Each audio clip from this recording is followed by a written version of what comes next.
North Middletown's history begins in the turbulent frontier period of Bourbon County, Kentucky, with the establishment of Swinney Station around 1780 as a fortified outpost to protect settlers from Native American attacks. Pioneers like Revolutionary War veteran James Kenny arrived around 1785, followed by Michael Stoner and Thomas Rogers, who constructed one of the area's earliest homes, a unique log-and-stone dwelling, symbolizing the shift from wilderness to homesteads.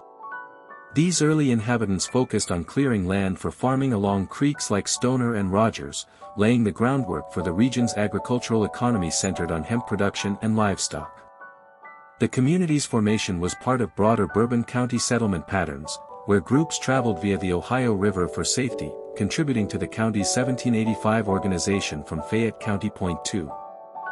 Formal establishment and 19th century growth, 1818, mid-1800s, officially recognized in 1818 as a small town in Bourbon County, North Middletown emerged during the early 19th century boom of rural hamlets, serving as a hub for local trade and education. Key figures like James Kenny, a trustee of the Bourbon Academy founded in 1798, championed infrastructure, including a 1794 lottery to navigate the Licking River for commerce.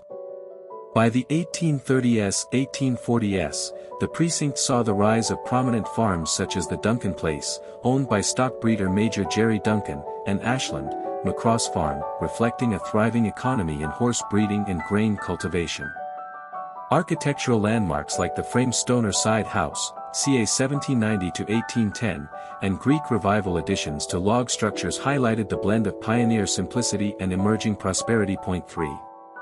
Prominent residents and economic developments, mid to late 19th century. The mid-19th century marked North Middletown's golden age of influential locals who shaped its identity as a self-sufficient agrarian precinct.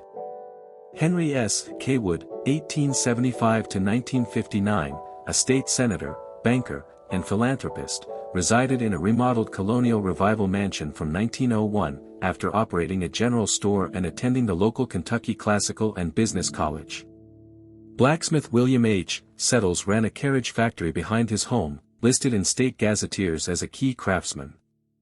Maps from 1861 and 1877 document expansive properties like the 235-acre Bedford Farm, underscoring the area's focus on diversified farming amid the Civil War era, though the community largely avoided major conflict scars. Point 4.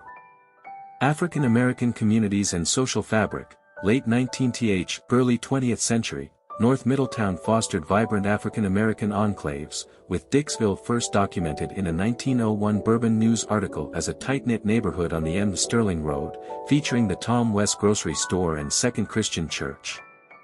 Other hamlets like Kerrville, home to Francis M. Wood High School, where music teacher Florence H. Wes instructed, and Smoketown emerged nearby, populated by families such as Carter, Kenny, and Gibbs, who built lodges like the UBF and SMT Hall. These communities thrived on mutual support post-emancipation, with annual events like the 2007 Dixville Picnic reviving traditions. Their legacy enriches the precinct's narrative of resilience amid Bourbon County's bluegrass heritage. Point 5. 20th century legacy and preservation, 1900s, present, entering the 20th century, North Middletown evolved with civic institutions like its school, where Coach Claude Gentry taught history from 1934 to 1940, and the Masonic Hall, exemplifying small-town fraternal architecture. Infrastructure included a 1913 steel truss bridge over Stoner Creek, now abandoned but emblematic of rural connectivity.